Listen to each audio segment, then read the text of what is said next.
Friends, आपका स्वागत है टारगेट एम्स जोधपुर चैनल पे। हम पढ़ रहे थे नर्वस सिस्टम के इम्पोर्टेंट क्वेश्चन। ये रहेगा पार्ट 3, जिसमें आगे के नर्वस सिस्टम के इम्पोर्टेंट क्वेश्चन देखेंगे। ये वेरी इंपॉर्टेंट है for all competitive exam India and abroad.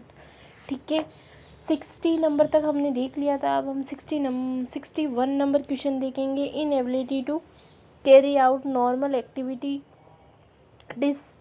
डिस्पिटेड intact motor function is, मतलब कि इनएबिलिटी टू कैरी आउट, किसी भी नॉर्मल जो एक्टिविटी होती है उसको कैरी आउट करने में प्रॉब्लम होती है, उसको क्या बोलते हैं?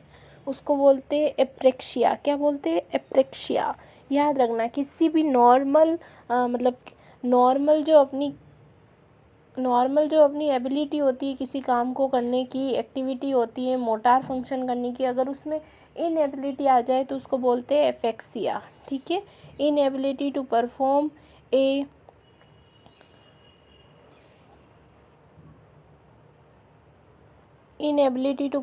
ए pure positive movement of activity although there is no sensory all thought, जो भी अपनी थॉट होती है, all thought there is no sensory और मूवमेंट इम्पेयरमेंट कॉल्ड एफेक्सिया। अगर हमारी जो सेंसरी और मोटार मूवमेंट है दोनों ही इम्पेयर्ड हो जाए, दोनों ही काम ना करे, तो उसको बोलते हैं एफेक्सिया। क्वेश्चन में यही पूछा था, मोटार एक्टिविटी इनएबिलिट हो गई है तो उसको क्या बोलेंगे हम? एफेक्सिया। क्या बोलेंगे? एफ्रेक्सिया। ठीक है, अब है 62 नंबर क्वेश्चन। क्या बोल रहा है? Loss of ability to recognise object is called. बोल रहा है कि लॉस हो जाना किसी एबिलिटी का रिकॉग्नाइज ऑब्जेक्ट टू कॉल्ड, उसको क्या बोलते हैं? अगर हमारी जो बॉडी है या हमारी जो मेमोरी है वो किसी भी चीज़ को, उसकी जो एबिलिटी थी रिकॉग्नाइज करने की ऑब्जेक्ट को, कि ये क्या है, वैसे क्या है, जैसे मैं पढ़ा रही हूँ तो ये क्या है, तो मैं पढ़ा रही हूँ नर्वस सिस्टम पढ़ा रही हूँ तो ये क्या है, एक रिकॉग्नाइज है, ऑब्जेक्ट को रिकॉग्नाइज करने का एक प्रोसेस है मेरे पास। अगर ये ना रहे, लॉस ऑफ एबिलिटी हो जाए इसमें, तो उसको बोलते हैं एग्नोसिया। क्या बोलते हैं? एग्नोसिया। AGNOSIA, agnosia. याद रखना, ये सारे टर्म एक जैसे लगते हैं लेकिन ये सब अलग अलग है। क्या बोलते हैं? एग्नोसिया। ठीक है, inability to recognise sight, sound और वर्ड्स और other sensory information is called, उसको बोलते हैं एग्नोसिया। क्या बोलते हैं? एग्नोसिया। अब है important question of autonomic nervous system. किसके हैं? ऑटोनॉमिक नर्वस सिस्टम किसके इम्पोर्टेंट क्वेश्चन है? ऑटोनॉमिक नर्वस सिस्टम में 2-3 बार क्यों बोल रही हूँ, ताकि पता चल जाए हम क्या पढ़ने वाले हैं आपसे। ठीक है, 63 नंबर क्वेश्चन है, which of following is in autonomic reflex. Autonomic जो रिफ्लेक्स है वो किसकी वजह से होता है इन सब में से? तो मास रिफ्लेक्स की वजह से होता है। किसकी वजह से? इसका आंसर है सी। 63 नंबर का आंसर क्या हो जाएगा? मास रिफ्लेक्स। ये जो बाकी रिफ्लेक्स दिया हुआ जैसे प्लांटर, ये रिफ्लेक्सेस नहीं होगा। इसका आंसर याद रखते हैं, क्योंकि जो चीज़ है मेन उसी का याद रखते हैं। ठीक है, फिर इसकी देखो जो क्या है, रैशनल, वो क्या है? Autonomic reflex means in any reflex involving the response of a visceral organ effector, cardiac muscle, involuntary muscles और ग्लैंड्स। क्या होते हैं? जो विसरल ऑर्गन होते हैं वो इफेक्टर होते हैं किस पे? कार्डियक मसल पे, इनवॉलेंट्री मसल्स और ग्लैंड्स पे। फिर ये muscle reflex is a autonomic dysfunction. जो मास रिफ्लेक्स होता है, जो अभी हमने पढ़ा था, मसल्स नहीं है ना, सॉरी से बोल दिया मैंने, मास रिफ्लेक्स है। जो मास रिफ्लेक्स है इज़ इन ऑटोनोमिक डिसफंक्शन। ये क्या कराता है? ऑटोनोमिक का जो फंक्शन है उसको क्या करा देता है? Dysfunction that may occur as a late consequence of traction a cross section of spinal cord.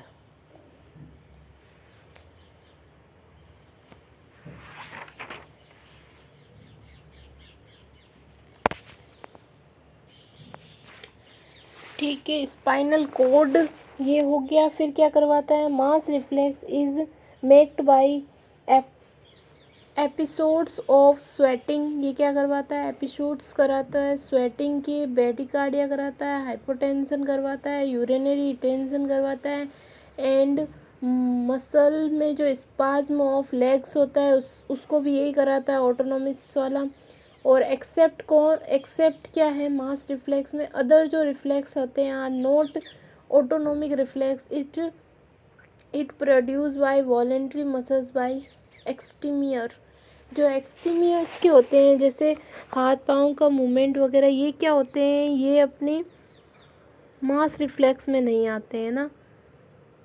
Mass reflex जो ऑटोनोमिक रिफ्लेक्स है उसके अंदर नहीं आते हैं, ये वॉलेंट्री मसल्स के अंदर आते हैं, ठीक है। फिर है 64 number question, in example of superficial reflex. Superficial reflex कहाँ होता है, किसका एग्जाम्पल है सुपरफिशियल रिफ्लेक्स? तो जो बेबीन्स की रिफ्लेक्स होता है उसको सुपरफिशियल रिफ्लेक्स बोलते हैं। क्या बोलते हैं, सुपरफिशियल रिफ्लेक्स का एग्जाम्पल कौन है, बेबीन्स की रिफ्लेक्स। देखो इसका रेशनल है, superficially reflex is a cutaneous reflex causes by irritation of skin or of area that depend on the spinal cord as a motor center. Example scapular epigastric abnormal,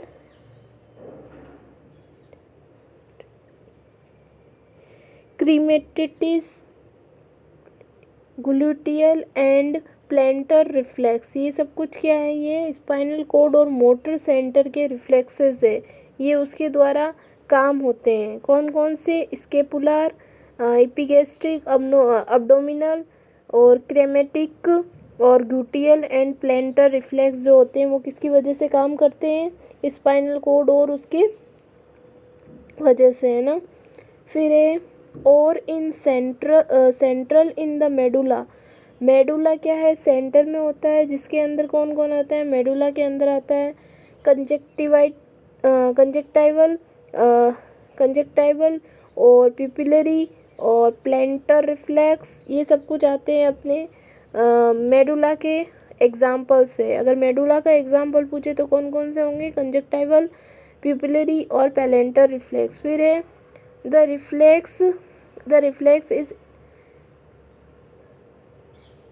reflex is induce by a very light stimulated. कौन सा reflex है जो light से very stimulate होता है, such as stroking the skin की क्या होना, स्ट्रोकिंग होना, light with soft cotton swab. Example Babinski's की रिफ्लेक्स, यानी कि लाइट्स, वो जो बच्चे होते हैं वो क्या होते हैं, एक तो लाइट से बहुत स्टिमुलेट होती है उनकी जो आंखें और स्किन्स होती हैं, और सॉफ्ट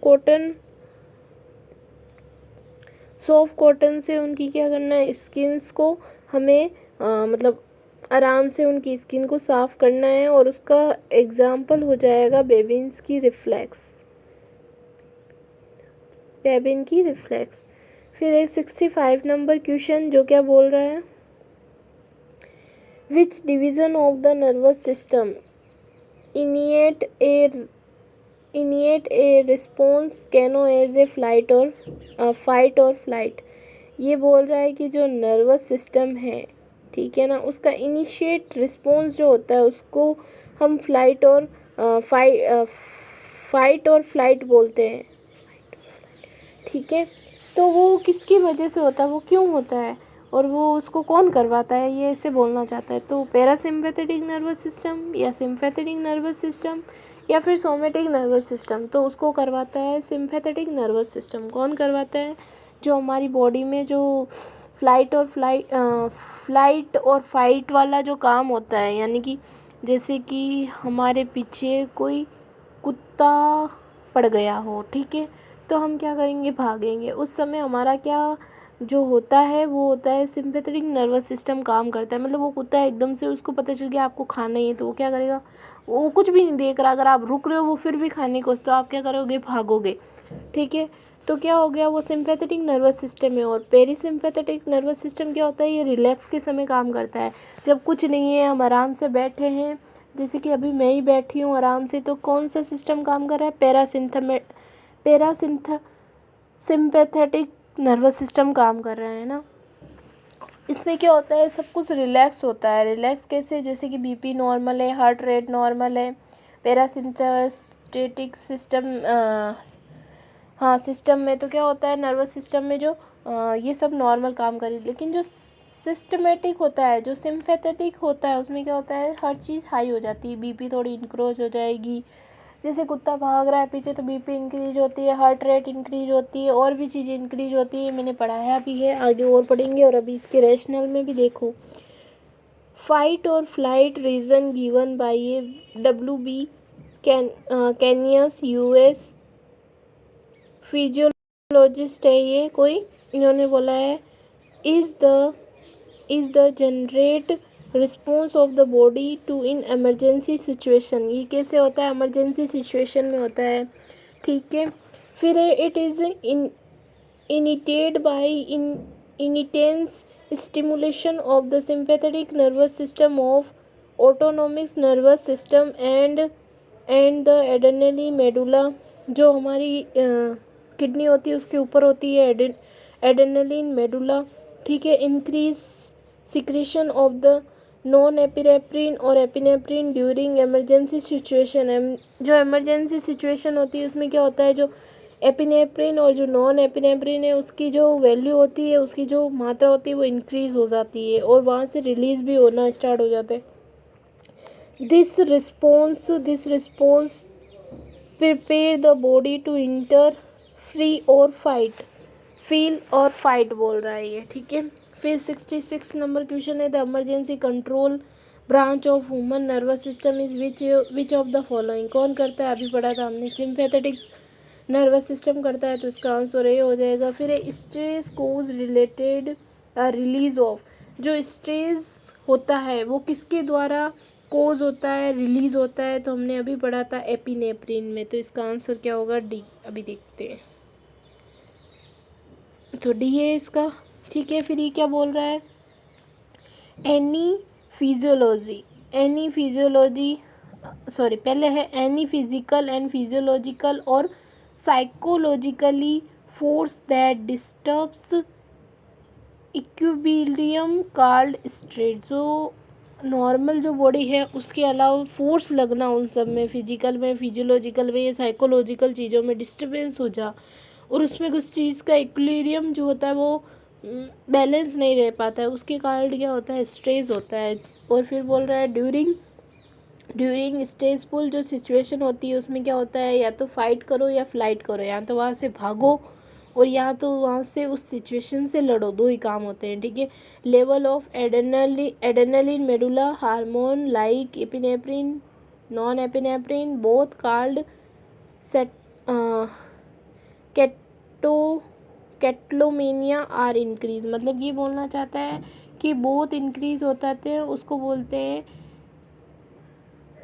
कैटकोलिमाइन। क्या बोलते हैं, कैटिलोमाइन। ये शब्द याद रखना है, नया है थोड़ा पर इसको याद रखना है। ठीक है, फिर 68 नंबर क्वेश्चन है, which part of body release catecholamines is response to stress. तो ये बात हो गई, ये कहाँ से रिलीज होता है, तो एड्रेनली मेडुला, उससे निकलेंगे फिर वो एपिनेफ्रिन और नॉन एपिनेफ्रिन। तो ये याद रखना है ये वर्ड कैटोकोलोमाइनिस, इसको बोल सकते हैं हम कैटोकोलोमाइनिस। क्या बोलेंगे, कैटाकोलोमाइनिस। ठीक है, कैटाकोलोमाइनिस, जो कि कहाँ से रिलीज़ होता है, और ये रिस्पॉन्सिबल क्यों होता है स्ट्रेस के लिए, क्योंकि इसमें दोनों हार्मोन आ गए हैं, एपिनेफ्रिन और नॉन एपिनेफ्रिन, ये दोनों को मिक्स बोलते हैं। ठीक है, और वो निकलते कहाँ से हैं, तो एड्रेनली मेडुला से, कॉर्टेक्स के नहीं निकलते हैं, एड्रेनली कॉर्टेक्स से भी नहीं निकलते, हाइपोथैलेमस से भी निकलते नहीं है। तो ये सारे ऑप्शन गलत हो जाएगा, ए इसका 68 नंबर का आंसर है। फिर 69 number question, which is mainly responsible for flight और फाइट और फ्लाइट रिएक्शन तो अभी बताया था। एडेनली जो मेडुला होता है किडनी के ऊपर, वो रिस्पॉन्सिबल होता है। मैं आपको इसका डायग्राम भी बता सकती हूँ। देखो, ये है अपनी किडनी, क्या है, किडनी। इसके ऊपर ये ऐसे ग्लैंड्स होती है, क्या होती है, ग्लैंड्स। इसको बोलते हैं एडेनल मेडुला। क्या बोलते हैं, एडेनल मेडुला। ये इसका आंसर होगा। यही इमरजेंसी कंडीशन में फाइट एंड फ्लाइट का काम करती है। वहाँ से हार्मोन रिलीज़ करवाते हैं, उससे पर्सन रिएक्ट करता है। ठीक है। फिर नेक्स्ट क्वेश्चन है, द फाइट और flight response includes all are following except. तो देखो, पहला बोल रहा है बीपी इंक्रीज़ होती है, यस बीपी इंक्रीज़ होती है। और फिर बोल रहा है सेकंड की इंक्रीज सलाइवरी सिक्रीशन, नहीं, ये जीआईटी का पार्ट है। और जीआईटी की जो भी चीज़ इंक्रीज़ होगी तो वो जाती है पैरासिम्पैथेटिक नर्वस सिस्टम में। तो ये इसका आंसर नहीं है, यानी कि ये एक्सेप्ट ही पूछ रहा है, तो एक्सेप्ट हो गया बी। फिर थर्ड नंबर है ग्लाइकोजेनेसिस, तो ये होगा क्योंकि ये जीआईटी में नहीं है, मतलब ये जीआईटी में नहीं है। ग्लाइकोजेनेसिस नॉर्मल प्रोसेस है ये तो। फिर है suction of bladder and bowel activity, यानी कि बोलता है जो ब्लैडर और बाउल है उसकी एक्टिविटी सही, मतलब इंक्रीज होगी तो फाइट और फ्लाइट में क्या होता है, उसमें सिर्फ और सिर्फ क्या होगा, ये सब कुछ तो होता है। ठीक है ना। सजेशन बोल रहा है, सजेशन का मतलब होता है कम होना। ब्लैडर और बाउल की जो एक्टिविटी ये बोल रहा है सजेशन होना, यानी कि कम होना, तो कम तो होगी तभी वो भाग पाएगा, उस सिचुएशन से लड़ पाएगा। तो अगर इसका आंसर बाकी तीन तो सही है, लेकिन जो बी वाला है उसमें क्या बोल रहा है कि इंक्रीज सलाइवा इंक्रीज नहीं होती है,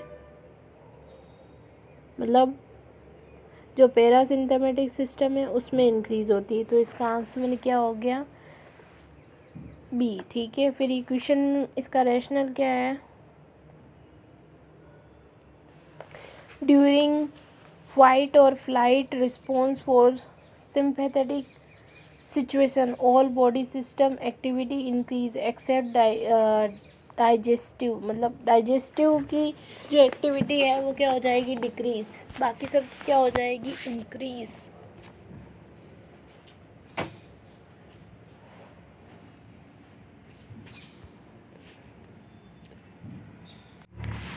और है ना, देखो, डाइजेस्टिव एंड जो जेनेटो यूरिनरी सिस्टम होता है वो भी क्या हो जाएगा, स्लो डाउन हो जाएगा। ठीक है। मतलब डाइजेस्टिव और जो यूरिनरी सिस्टम होता है, जेनेटो यूरिनरी सिस्टम, वो क्या हो जाएगा, स्लो हो जाएगा। फिर है सलाइवरी सिक्रेशन भी क्या होना चाहिए, डिक्रीज नॉट इंक्रीज। तो इसका आंसर क्या हो जाएगा, बी। बाकी सब तो सही है, लेकिन जो बी वाला है वो गलत है। ठीक है। फिर अपना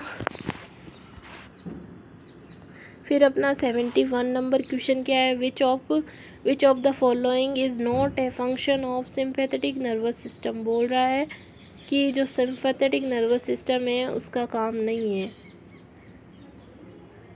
तो देखो, डायलेशन ऑफ पीपल करवाता है, फाइट एंड फ्लाइट करवाता है, टेकिकार्डिया करवाता है, लेकिन रेस्ट और डाइजेस्ट ये किसका काम है, अभी मैंने बताया था पैरासिम्पैथेटिक नर्वस सिस्टम का। तो इसका आंसर क्या हो जाएगा, बी। ठीक है। फिर है 72 नंबर क्वेश्चन क्या है, द फ्लाइट और फाइट, ठीक है, response is characterize by following except. वापस वही है, अब की बार सिंपैथेटिक नर्वस सिस्टम दिया हुआ है और पैरासिम्पैथेटिक मतलब एक्सेप्ट पूछ रहा है। तीन तो होंगे और एक नहीं होगा। तो बोल रहा है डिक्रीज कार्डियक एक्टिविटी, हाँ ये नहीं होगा क्योंकि इंक्रीज़ होगी जब व्यक्ति भागेगा। एक्सेप्ट पूछा है, तो बाकी तीन क्या है, इंक्रीज ऑक्सीजन इनटेक, हाँ ये किसके हैं, ये सिंपैथेटिक के नीचे वाले तीन। मेंटल अलर्ट हो जाएगा, अलर्टनेस हो जाएगी, मेंटल अल्टर मतलब अलर्टनेस हो जाएगी। मेंटल अलर्टनेस कैसे होगी, व्यक्ति का दिमाग एकदम अच्छे से काम करेगा और वो उस सिचुएशन से लड़ पाएगा, तो वो भागेगा। बीपी इंक्रीज़ हो जाएगी, लेकिन कार्डियक आउटपुट इंक्रीज होना चाहिए ना कि डिक्रीज। तो इसका आंसर क्या हो जाएगा ए। अब है हम 73 नंबर क्वेश्चन देख रहे हैं। द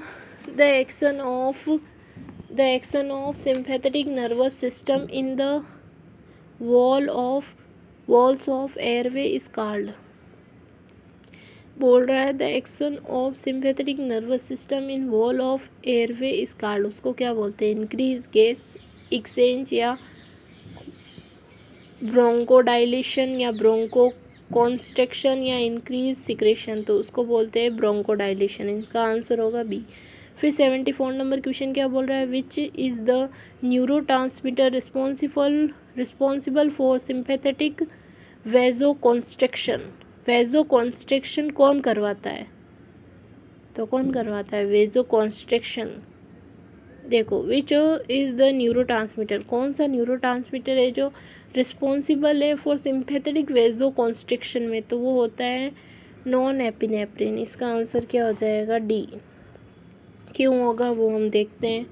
नॉन एपिनेफ्रिन या non adrenaline is a hormone produced by adrenaline medulla. It is a similar to epinephrine in chemical and pharmacological properties, but chiefly as a vasoconstriction, also called as generalized vasoconstriction. ठीक है। फिर बोल रहा है it is also neurotransmitter release by most sympathetic या post ganglionic nerve. ठीक है।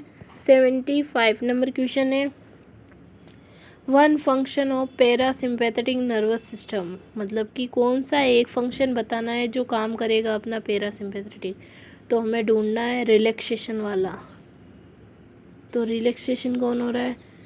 Construction of people. हाँ, डायलेट कब होंगे? डायलेट यानी बड़े बड़े पीपुल कब होते हैं? जब कोई फ्लाइट और जब वो सिंपैथेटिक नर्वस सिस्टम काम करता है, जब वो डायलेट होते हैं। कंस्ट्रिक्ट का मतलब हो गया वो आराम कर रहे हैं। तो क्या हो जाएगा? पैरासिम्पैथेटिक। तो इनका आंसर क्या होगा? बी। फर्स्ट बोल रहा है स्टिमुलेटिंग ऑफ स्वेट ग्लैंड, तो वो तो सिंपैथेटिक में काम करेगी। और सी बोल रहा है कॉन्ट्रैक्शन ऑफ हेयर मसल्स, तो वो भी सिंपैथेटिक में काम करेगी। एसिलेशन ऑफ हार्ट बीट यानी कि इंक्रीज होगी, तो वो कैसे होगी? वो तो होगी सिंपैथेटिक नर्वस सिस्टम में। तो इसका आंसर क्या हो जाएगा? B, constriction of pupil. फिर क्वेश्चन नंबर है 76। Which of the following is not the true regarding the GI track regulation. कौन सा इनमें से सही नहीं है वो बताना है।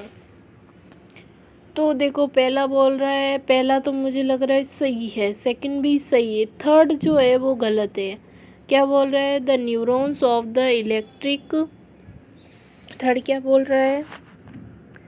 The neurons of the entire nervous system ENS cannot function independently and regulate by autonomic nervous system। तो ये गलत है। ठीक है, बाकी सब सही है। इसका रैशनल क्या हो जाएगा?